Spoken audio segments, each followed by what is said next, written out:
জন্য প্রথমে আমি আহ্বান জানাচ্ছি দক্ষিণ জয়নগর হোসেনিয়া ফাজিল মাদ্রাসার সম্মানিত সুযোগ্য আরবি প্রভাষক হযরত মাওলানা হেদায়েতুল ইসলাম সাহেবকে। মহতারাম, আপনি সংক্ষিপ্ত পরিসরে আমাদেরকে এই বিষয়ে যদি কথা বলতেন।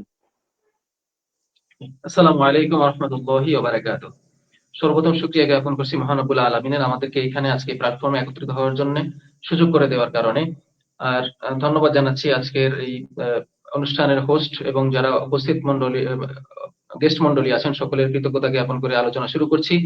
এবং যারা এই আলোচনাটি দেখছেন এবং পরবর্তীতে দেখবেন আমার মুসলিম ভাই ও বোনেরা পৃথিবীর বিভিন্ন স্থান থেকে সকলকে আমার অন্তঃস্থল থেকে স্নেহ এবং ভালোবাসা জানিয়ে আলোচনা শুরু করছি। আসলে ইহুদি জাতির যে নিকৃষ্ট আচরণ এটা আসলে এখনকার নয়, এটা সেই সুদূর তাদের জন্মলগ্ন থেকেই তাদের যে বনি ইসরাইলদের বংশের শুরু, সেখান থেকেই তারা বিভিন্ন নবী রাসূলদেরকে হত্যা করেছে। এটা তাদের ঐতিহ্য ইতিহাস এবং এই সমস্যাটা মানুষ হত্যা করা এটা তাদের জেনেটিক সমস্যা, তাদের জিনের ভেতরে এই সমস্যাটা শুরু থেকেই ছিল, আজ পর্যন্ত আছে। প্রিয় সুধী, কুরআনুল কারীম আল্লাহ 1400 বছর আগেই বলে দিয়েছেন যে আসলে মুসলমানদের সবথেকে ঘোরতর শত্রু কারা। আল্লাহ রাব্বুল আলামিন সূরা মাইদার 82 নম্বর আয়াতে বলেছেন, আউযু বিল্লাহি মিনাশ শাইতানির রাজীম, বিসমিল্লাহির রহমানির রহিম, ওয়ালা তাজিদান্না আশাদ্দান নাসি আদাওয়াতান লিল্লাযিনা আমানুল ইয়াহুদা ওয়াল্লাযিনা আশরাকু, যে তোমাদের মধ্যে যারা ঈমান এনেছে মুসলমান, তাদের সবথেকে ঘোরতর শক্তিশালী শত্রু এবং শত্রুতার দিক থেকে সবথেকে কাছের শত্রু হিসাবে তোমরা পাবে ইহুদিদেরকে। তারা শত্রুতার দিক থেকে তোমাদের সব থেকে বিরোধী। এবং তারপরে যারা মুশরিক অর্থাৎ যারা শিরক করে। তো আমরা এটা আসলে আল্লাহর কথা তো মিথ্যা নয়, আমরা এটা কাজে কর্মেও প্রমাণ পেয়েছি এবং পাচ্ছি। এবং আল্লাহ রাব্বুল আলামিনের আরেকটি আদেশ রয়েছে, মা লাকুম লা তুকাতিলুনা ফি সাবিলিল্লাহি ওয়াল মুস্তাদআফিনা মিনার রিজালি ওয়াল নিসাই ওয়াল বিলদানি আল্লাযিনা ইয়াকুলুনা রাব্বানা আখরিজনা মিন হাযিহিল ক্বরিয়াতি যালিমা আহলুহা। আসলে এই আয়াতের মধ্যে মনে হয়, আমার এই আয়াতটা যখন পড়ি মনে হয় যেন আল্লাহ রাব্বুল আলামিন ফিলিস্তিনকে আর ইসরায়েলের দ্বন্দ্বটাকে কেন্দ্র করে এই আয়াতটা নাযিল করেছেন। মানে এরকম একটা অনুভূতি আসে। আল্লাহ বলছেন, মা লাকুম লা তুকাতিলুনা ফি সাবিলিল্লাহ, তোমাদের কি হয়েছে যে তোমরা আল্লাহর রাস্তায় যুদ্ধ করছো না? বর্তমান বিশ্বের পরিস্থিতির দিকে তাকালে মুসলিম বিশ্বের আমরা এটাই অনুভব করি যে আল্লাহ তাদেরকে উদ্বুদ্ধ করছেন এই আয়াতের মাধ্যমে যে কেন তোমাদের কি হলো, তোমরা কেন আল্লাহর রাস্তায় যুদ্ধ করছো না? এবং শিশু নর নারীদের মধ্যে যারা দুর্বল তাদের পক্ষে কেন যুদ্ধ করছো না, যারা আল্লাহর কাছে আবেদন করছে অনবরত, রব্বানা আখরিজনা মিন হাযিহিল ক্বরিয়াতি যালিমা আহলুহা, রব্বানা হে আমাদের রব, আখরিজনা মিন হাযিহিল ক্বরিয়াতি যালিমে, এই জালিমদের এই সম্প্রদায় থেকে আমাদেরকে, জালিমদের এই রাষ্ট্র থেকে আমাদেরকে উদ্ধার করেন যারা আমাদের উপর অনবরত জুলুম করছে। তো এই সমস্ত দুর্বল মানুষগুলোর পক্ষ হয়ে তোমরা কেন আল্লাহর রাস্তায় যুদ্ধ করছো না? আয়াতটা পড়লে মনে হয় যেন আয়াতটা আমাদের জন্যই, এই বর্তমান মুসলিম বিশ্বের রাষ্ট্রপ্রধানদের জন্যই অবতীর্ণ হয়েছে, যে কেন তারা যুদ্ধ করছে না এই সমস্ত দুর্বল নারী পুরুষদের জন্য। আসলে শুধু আমরা আজকের আলোচনার মূল বিষয় যদিও যে এই সমস্যার থেকে মুক্তির উপায় কি, আসলে আমাদের করণীয় কি, তো এটা জানার আগে আমরা সংক্ষেপে ইহুদিদের চরিত্র এবং তাদের কর্মকাণ্ড সম্পর্কে জানবো। কারণ তাদের কর্মকাণ্ড না জানলে তাদের বিরুদ্ধে কি পদক্ষেপ নেওয়া উচিত এটা আসলে আমাদের কাছে স্পষ্ট হবে না। আমরা সূরা বুখারীর 435 নম্বর হাদিসে আল্লাহ রাসূল সাল্লাল্লাহু আলাইহি ওয়াসাল্লাম ইহুদিদেরকে লানত করেছেন যে লানাতুল্লাহি আলাল ইয়াহুদা ওয়ান নাসারা ইত্তাখাযু কুবুর আম্বিয়াইহিম মাসাজিদা, যে তারা তাদের নবীদের কবরকে মসজিদ হিসেবে গ্রহণ করেছে, সিজদার জায়গা হিসেবে গ্রহণ করেছে, আল্লাহর লানত তাদের উপরে। এরপরে সূরা বাকারা 100 নম্বর আয়াতে আল্লাহ রাব্বুল আলামিন ইহুদিদের নিকৃষ্ট একটি চরিত্র সম্পর্কে বলেছেন যে এরা অঙ্গীকার ভঙ্গকারী। আল্লাহ বলেছেন, আওয়াকুল্লামা আহাদু আহাদান নাবাযা ফারিকুম মিনহুম বাল আকতারুহুম লা ইউমিনুন বাল আকতারুহুম লা ইউমিনুন। আল্লাহ বলেছেন যে যখন ইহুদিরা কোনো অঙ্গীকার করে তখনই তাদের মধ্যে একটা না একটা দল থাকে যারা এই অঙ্গীকারটাকে ভঙ্গ করে।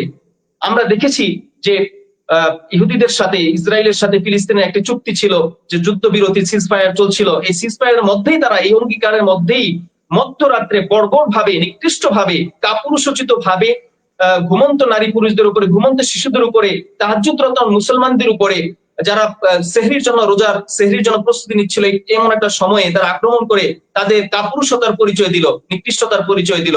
আল্লাহ সেটা আগেই বলেছেন যে তারা আসলে অঙ্গীকার ভঙ্গকারী। কোনো না কোনো ইহুদিরা আছে যারা সবসময় অঙ্গীকার ভঙ্গ করে। শুধু তাই নয়, এরা প্রচুর নবী রাসূলকে হত্যা করেছে। আমি বলেছিলাম যে এটা তাদের জেনেটিক সমস্যা, তাদের জিনের ভিতরে শুরু থেকেই বংশানুক্রমে এই সমস্যাটা চলে আসছিল। মানুষ হত্যার যে নর পিশাচ, এরা নর খাদক, এটা শুরু থেকে চলে আসছিল। বহু নবী রাসূলকে তারা হত্যা করেছে। আল্লাহ রাব্বুল আলামিন সূরা আলী ইমরানের 18 নম্বর আয়াত, 112 নম্বর আয়াত, সূরা বাকারা 91 নম্বর আয়াত, সূরা নিসার 155 নম্বর আয়াত, আয়াতগুলো পড়ার সময় নেই, এজন্য সুযোগ হলো না। এই আয়াতগুলোতে অসংখ্য নবী রাসূল হত্যার বিষয়টা তিনি তুলে ধরেছেন, যে তারা অসংখ্য নবী রাসূলকে হত্যা করেছে এবং তাদের উপর আল্লাহ লানত দিয়েছেন। এরপরে সুলাইমান আলাইহিস সালামের প্রতিষ্ঠিত যে মসজিদুল আকসা নিয়ে আজকে দ্বন্দ্ব চলছে, মসজিদুল আকসায় মুসলমানদেরকে নামাজ পড়তে দিচ্ছে না, পৃথিবীর কাবা শরীফের পরে বাইতুল হারামের পরে সব থেকে পবিত্রতম স্থান, এখানে মুসলমানদেরকে ঢুকতে দিচ্ছে না, অথচ এইটাকে তারা পবিত্র স্থান মনে করে এবং এটার দখলের জন্য কাজ করছে, অথচ এটার প্রতিষ্ঠাতা যে সুলাইমান আলাইহিস সালাম, সেই সুলাইমান আলাইহিস সালামকে তারা কাফির পর্যন্ত বলেছে, তাকে জাদুকর পর্যন্ত বলেছে। নাউযুবিল্লাহি মিন যালিক। পবিত্র কুরআনুল কারীমের স্পষ্ট আয়াত অবতীর্ণ হওয়ার আগ পর্যন্ত তারা সুলাইমান আলাইহিস সালামকে জাদুকর বলে আখ্যায়িত করেছিল, কাফির বলে আখ্যায়িত করেছিল। নাউযুবিল্লাহি মিন যালিক। অথচ মানে এরা যেই প্লেটে খায় সেই প্লেটে আবার শৌচকার্য করে, এমন নিকৃষ্ট একটা জাতি এরা। শুধু তাই নয়, তাদেরকে যারা আজকে পেছন থেকে ট্যাকেল দিচ্ছে, পেছন থেকে সাপোর্ট দিচ্ছে, খ্রিস্টান জাতি আমেরিকা, সেই খ্রিস্টান জাতির নবী ঈসা আলাইহিস সালাম, আসলে তারা তাকে নবী হিসেবে মানলেও প্রকৃতপক্ষে তার অনুসারী নয়। আমরাই বরং ঈসা আলাইহিস সালামের সব থেকে হকদার অধিকারী, তার হকদার উত্তরাধিকারী। তো তারা ঈসা আলাইহিস সালামকে নবী দাবি করলেও, অথচ সেই ঈসা আলাইহিস সালামকে যারা, ঈসা আলাইহিস সালামের মাকে যারা অপবাদ দিয়েছিল, যে ইহুদি জাতিরা, সেই ইহুদি জাতির পক্ষে সেই খ্রিস্টানরা আজকে কাজ করছে। দেখেন, মুসলমানদের বিরুদ্ধে সবসময় কাফিররা ঐক্যবদ্ধ থাকে, কিন্তু আমরা মুসলমানগণ ঐক্যবদ্ধ হতে পারছি না। আল্লাহ রাব্বুল আলামিন আমাদের তৌফিক দান করুন। আল্লাহ রাব্বুল আলামিন সূরা বাকারা 14 নম্বর আয়াতে বলেছেন, সুম্মা কাসাত কুলুবুকুম মিন বাদি যালিকা ফাহিয়া কাল হিজারাতি আও আশাদ্দু কাসওয়াতান। আল্লাহ বলেছেন, ইহুদি জাতি যারা, এদের হৃদয়টা পাথরের মতো শক্ত। আমরা দেখেছি এরা শিশুদের উপরে কোনো পূর্ব ঘোষণা ছাড়াই যেভাবে বর্বর ভাবে হামলা করে, কোনো পশু পাখি প্রাণীও পূর্ব প্রস্তুতি ছাড়া একটা পশুর উপরে হামলা করে না। এটা কোনো মানুষের, এটা কোনো শিক্ষিত সভ্য মানুষের রুচির সাথে, সভ্য মানুষের সভ্যতার সাথে যায় না।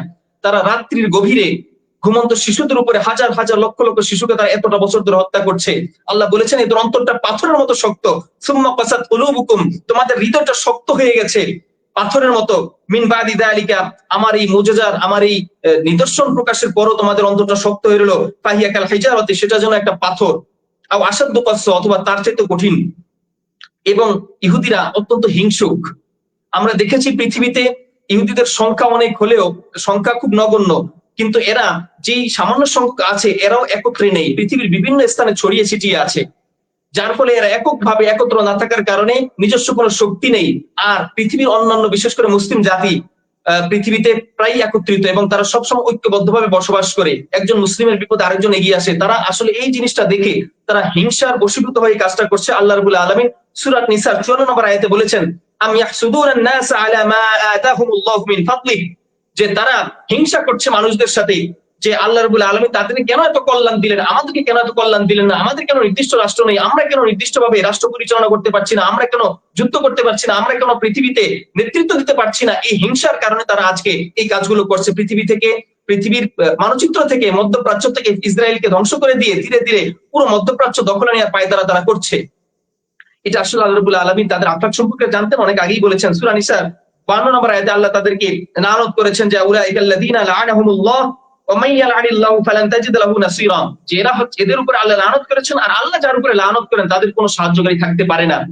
প্রিয় সুধী, আমরা বলবো যে আল্লাহ কেন তাদের সাহায্য করছেন না? আসলে আল্লাহ আমাদের পরীক্ষা করছেন যে আসলে আমার মুসলিম বান্দাদের উপর, আমার প্রতি বিশ্বাসী বান্দাদের উপর যে হামলা হচ্ছে, অত্যাচার হচ্ছে, কোন মুসলমান, আমার অন্য কোন মুসলমান বান্দা এখানে সাহায্য করতে এগিয়ে আসে কিনা, এটার জন্য আল্লাহ পরীক্ষা করছেন আমাদেরকে। কিন্তু আমরা এগিয়ে যেতে পারছি না, আমাদের সক্ষমতা নাই, আমাদের দুর্বল, আমরা দুর্বল হয়ে গেছি। আল্লাহ রাব্বুল আলামিন আমাদের শক্তিশালী করুন, আমিন। এই যে ইসরায়েল রাষ্ট্রটা, এতে কোনো রাষ্ট্র ছিল না, এটা একটা অবৈধ রাষ্ট্র এবং এটা পরিচয়হীন রাষ্ট্র। আমরা কোনো বাবা পিতৃ পরিচয়হীন সন্তান জন্ম দিলে তাকে যেমন অবৈধ সন্তান বলি, এই রাষ্ট্রটা একটা অবৈধ রাষ্ট্র। এটার কোনো পরিচয় নেই, এটা কোনো আইনের মাধ্যমে, কোনো জনসমর্থনের মাধ্যমে, কোনো সুন্দর পরিকল্পনার মাধ্যমে এটা প্রতিষ্ঠিত হয় নাই। মানুষের ইচ্ছার বিরুদ্ধে গিয়ে, সারা বিশ্বের মুসলমান এবং বেশিরভাগ মানুষের ইচ্ছার বিরুদ্ধে গিয়ে রাষ্ট্রটা তৈরি হয়েছিল। এই ষড়যন্ত্রের শুরুটা হয়েছিল 49 শতকে। সেই সময়ে, তৎকালীন সময় ইহুদিদের মাত্র 10%, সারা বিশ্বে যত ইহুদি ছিল তার মাত্র 10% ইহুদি বসবাস করত ফিলিস্তিনে।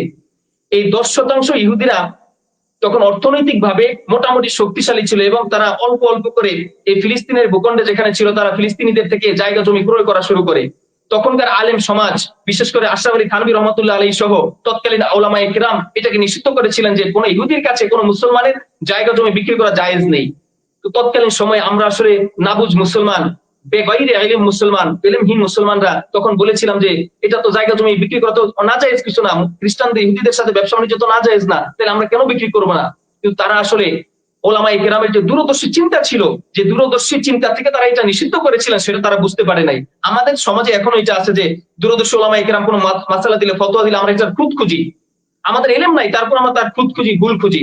আসলে ওলামায়ে কেরাম যে দূরদর্শী চিন্তা ভাবনা নিয়ে কাজগুলো করেন, তারা বুঝেছিলেন যে ইহুদিরা যদি এখানে জমি কিনতে কিনতে প্রচুর জমি কিনে ফেলে, এরা বাহির থেকে এনে ইহুদিদেরকে এখানে জায়গা দিবে এবং এখানে এরা যখন সংখ্যাগরিষ্ঠ হয়ে যাবে, তখন এরা এখানে একটা শক্তি প্রতিষ্ঠা করবে। এটা বুঝেই তারা ফতোয়া দিয়েছিলেন যে ফিলিস্তিনের কোনো জায়গা জমি বিক্রি করা ইহুদিদের জন্য, ইহুদিদের কাছে বিক্রি করা মুসলমানদের জন্য জায়েজ নেই।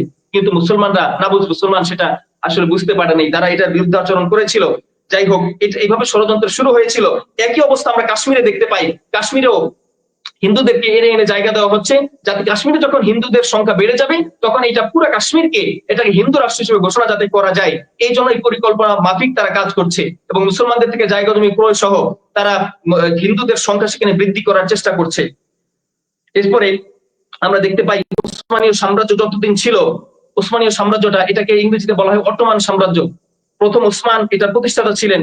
দক্ষিণ পূর্ব ইউরোপ সহ পশ্চিম এশিয়া এবং উত্তর আফ্রিকার বিশাল ভূখণ্ড নিয়েছিল ওসমানীয় সাম্রাজ্য।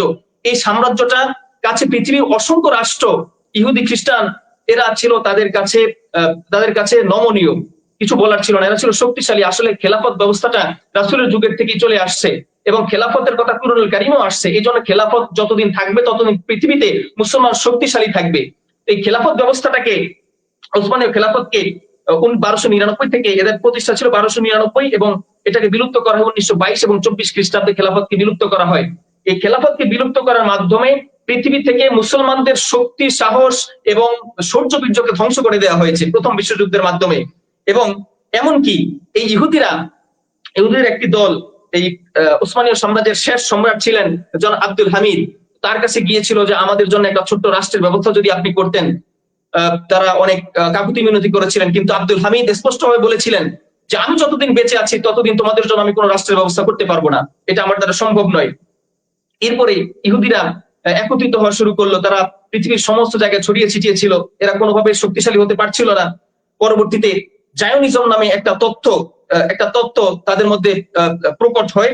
জায়োনিজম, তাদের দাবি হলো ভূমধ্য সাগর হতে জর্ডান নদীর পূর্ব তীর পর্যন্ত তাদের ঐতিহাসিক বাসভূমি, যে তারা এখানে জন্ম হয়েছিল, এটা তাদের নিজস্ব বাসভূমি। এটা দখলের জন্য তারা বিভিন্নভাবে পায়তারা শুরু করে। সর্বপ্রথম এই দাবিটাকে আন্তর্জাতিকভাবে রূপ দেয় 1896 সালে সাংবাদিক থিওডর হার্জেল তার দ্য জিউস স্টেট নামে একটা বইয়ের মধ্যে এই দাবিটাকে আন্তর্জাতিকভাবে সে পরিচিতি করে দেয়। এর আগে আসলে কেউ এটা জানতো না, এটা তাদের নিজেদের মধ্যে দাবি ছিল, এটাকে সে থিওডর হার্জেল এটাকে আন্তর্জাতিকভাবে নিয়ে আসে, এই প্রথম এটা পরিচিতি লাভ করে। প্রথম 1917 সালে ব্রিটিশ পররাষ্ট্রমন্ত্রী আর্থার জেমস বেলফোর একটি চিঠিতে ইহুদিদের একটা রাষ্ট্র তৈরির জন্য জাতীয় আবাসভূমি, সে চিঠির মধ্যে বেলফোর ঘোষণা, যেটা আমরা বেলফোর ঘোষণা নামে জানি, এই বেলফোর ছিল ব্রিটিশদের একজন পররাষ্ট্রমন্ত্রী, সে একটা চিঠি লিখেছিল। এই চিঠির মধ্যে ইহুদিদের রাষ্ট্র নয়, খুব চতুরতার সাথে সে বলেছিল যে ইহুদিদের আবাসভূমি, কারণ ইহুদিদের রাষ্ট্রের কথা বললেই জায়গা দিবে কে তার স্বাধীনতার থেকে, ভূখণ্ড থেকে ভাগ করে দিবে। এই জন্য সে রাষ্ট্র না বলে চালাকির সাথে সে বলেছিল এটার মধ্যে যে ইহুদিদের একটা আবাসভূমি প্রয়োজন এবং এটাকে ব্রিটিশ সরকার পরিপূর্ণভাবে অনুমোদন দিচ্ছে এবং সমর্থন করছে। এইভাবেই এটা আন্তর্জাতিকভাবে এই বেলফোর ঘোষণার মাধ্যমে, এই চক্রান্তের মাধ্যমে বেলফোর ঘোষণা ছিল পৃথিবীর ইতিহাসের সব থেকে একটা বিতর্কিত দাবি, পৃথিবীতে একটা বিতর্কিত ঘোষণা। এই ঘোষণার মাধ্যমে ইহুদিদের এই জায়োনিজমের দাবিটা প্রকট হতে থাকে। প্রথমে তাদেরকে একটা নির্দিষ্ট ভূখণ্ড দেওয়ার বিষয়ে আলাপ আলোচনা চলে সারা বিশ্বের, আমেরিকা, তারপরে ব্রিটিশদের মধ্যে। সে আলোচনায় অনেকগুলো, আপনার আলাস্কা, অ্যাঙ্গোলা, তারপরে লিবিয়া, ইরাক, আর্জেন্টিনা সহ প্রায় 34টি স্থানে তাদের জায়গা দেওয়ার কথা আসে। কিন্তু সর্বশেষ ইহুদিদের একটা দাবি, এবং বিশেষ করে ব্রিটিশদের মধ্যপ্রাচ্যে তাদের আধিপত্য বিস্তারের জন্য তারা এই দাবিটাই সব থেকে বেশি গ্রহণযোগ্য মনে করেছিল, যে ফিলিস্তিনি তাদের আবাসভূমি দিবে। কারণ ফিলিস্তিনে যদি একটা জায়গা ইহুদিদেরকে দেওয়া যায়, তাহলে এই মধ্যপ্রাচ্যে তারা তাদের প্রভাব বিস্তার করতে পারবে, যেটা আমরা এখনো বর্তমান বিশ্বের আন্তর্জাতিক বিভিন্ন আইনের মাধ্যমে, আন্তর্জাতিক চালচলনের মাধ্যমে, কূটনীতির মাধ্যমে জানতে পারি যে আসলে শুধুমাত্র ফিলিস্তিন, ইসরায়েল রাষ্ট্রটা এখানে থাকার কারণে আমেরিকা সহ বিভিন্ন ইসলামের বিরোধী শক্তিটা এখানে আপনার করতে পারছে, তাদের প্রভাব বিস্তার করতে পারছে। ব্রিটিশরাও ফিলিস্তিনে তাদের ইহুদিদেরকে বসবাসযোগ্য একটা জায়গা দেওয়ার জন্য এই জন্য সমর্থন করেছিল, যাতে তারা এখানে মধ্যপ্রাচ্যে প্রভাব বিস্তার করতে পারে। এটার লোভটা শুরু হয়েছিল ওসমানীয় সাম্রাজ্যের ভাঙার মাধ্যমে। সেটা হলো কি, ব্রিটিশরা যখন প্রথম বিশ্বযুদ্ধ চলে তখন ব্রিটিশরা আরব দেশগুলোকে তারা লোভ দেখিয়েছিল যে তোমাদেরকে আমরা অটোমান সাম্রাজ্য থেকে মুক্তি দেব, স্বাধীনতা দেব। এই লোভ দেখানোর মাধ্যমে তারা আরবদেরকে তারা নিজেদের আয়ত্তে নিয়ে আসে এবং তারা 1915 সালে এই লোভটা তাদেরকে দেখিয়েছিল, যার ফলে আরবরা তাদের সমর্থন করেছিল যে তারা স্বাধীনভাবে একটা নির্দিষ্ট জাতি হিসেবে অটোমান সাম্রাজ্য থেকে আলাদা হিসেবে দুনিয়াতে থাকবে।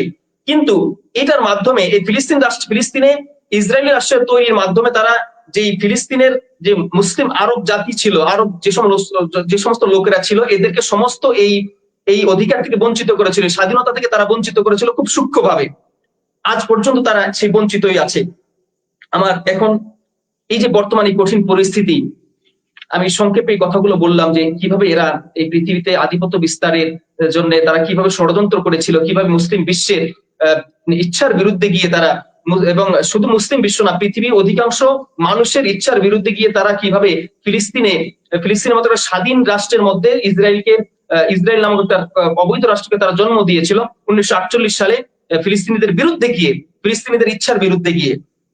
তারপর কিছু বলার ছিল না যদি তারা সেখানে সুন্দরভাবে বসবাস করতো। কিন্তু তারা, আমরা দেখেছি সেই 1948 সালে তাদেরকে যে সীমারেখা দেওয়া হয়েছিল তার থেকে তারা বাড়তে বাড়তে আজ পর্যন্ত ফিলিস্তিনের প্রায় 70% জায়গা তারা দখল করে ফেলেছে অন্যায়ভাবে। এবং এটাকে পৃথিবীর অল্প কয়েকটি সংখ্যক ইসলাম বিদ্বেষী শক্তি তাদেরকে সমর্থন দিচ্ছে, এবং আরবদেরও একটা অংশ আমরা দেখেছি বিভিন্ন সময় তাদেরকে এটাকে সমর্থন করে যাচ্ছে এই অবৈধ কাজটাকে। কেন? কারণ আরবদেরকে এই বর্তমান ব্রিটিশ এবং আমেরিকা তাদেরকে স্বাধীনতা দিয়েছিল ওসমানীয় সাম্রাজ্য থেকে। আসলে ওসমানীয় সাম্রাজ্য থেকে স্বাধীনতা তাদেরকে দেয় নাই, মূলত তাদের পদানত করেছে। এটা আসলে তারা বুঝতে পারছে না, কেন আমি জানি না। আসলে এখন এই মুহূর্তে আমাদের করণীয় কি? আমরা অত্যন্ত দুর্বল, আমাদের আসলে করণীয় বলতে তেমন কিছুই নেই। আমরা যে কাজগুলো করতে পারি, পৃথিবীতে যে মুসলিম রাষ্ট্রগুলো আছে, প্রায় 50-এর অধিক মুসলিম রাষ্ট্র আছে, এই রাষ্ট্রের প্রধানগুলো যদি এগিয়ে আসেন, একত্রিত হয়ে যদি এরা প্রতিবাদ করেন, প্রকাশ্যে একত্রে এগিয়ে আসেন, আমি মনে করি যে আমেরিকা সহ ইসরায়েল লেজ গুটিয়ে পালানোর সুযোগ পাবে না।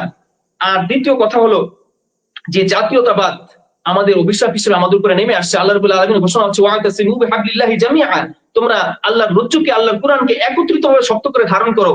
এটা আমরা শুধুমাত্র আমাদের পারিবারিক বা সামাজিক বা রাষ্ট্রীয় না, এটা সারা পৃথিবীতে যত মুসলমান আছে সমস্ত মুসলমানের কাজ হলো খেলাফতের ভিত্তিতে ঐক্যবদ্ধ হয়ে সমস্ত পৃথিবীর মুসলমানদেরকে একজন শাসকের অধীনে চলে আসা, খেলাফত ব্যবস্থা চালু করা। এটা যতদিন না হবে, জাতীয়তাবাদের অভিশাপ যতদিন আমাদের উপরে থাকবে, বাংলাদেশ একটা জাতি, ভারতীয় একটা জাতি, ফিলিস্তিন একটা জাতি, এরকম আলাদা আলাদা জাতি হিসেবে যতদিন আমরা থাকবো, ততদিন পর্যন্ত আমরা কখনোই এই জুলুম থেকে নিরাপদ হতে পারবো না। আল্লাহ রাব্বুল আলামিন আমাদেরকে নিরাপত্তা দিবেন না।